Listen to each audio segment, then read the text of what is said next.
সময়ের সাক্ষ্য স্বরচিত কবিতা। নষ্ট নরের সীমাহীন ভ্রষ্টাচারে নারী যে নষ্ট হয়, নষ্ট রহে নিয়ত নির্ঝঞ্ঝাটে নষ্টা বিড়ম্বনাশয়। নর ছাড়া নারী কখনো নষ্ট হয় না, সে কথা অতি স্পষ্ট। নষ্ট নরেরা নষ্ট করেও রচে শাস্তির বিধান, পুরুষ রচিত শাস্তি বিধানে নারীর কি অবদান।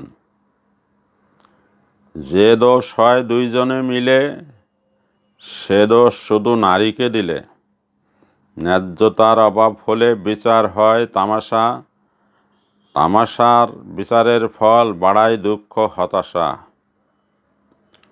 পতিত নির্দোষ পতিতা নয়, সাত করে কেউ পতিতা হয়।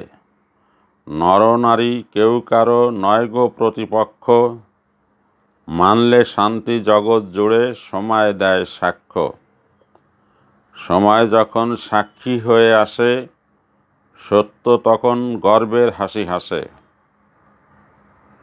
কে রয়েছে শান্তির পক্ষে, কে অশান্তি বাধায়, কার নজর সত্য ফেলে আটকে থাকে ধাঁধায়।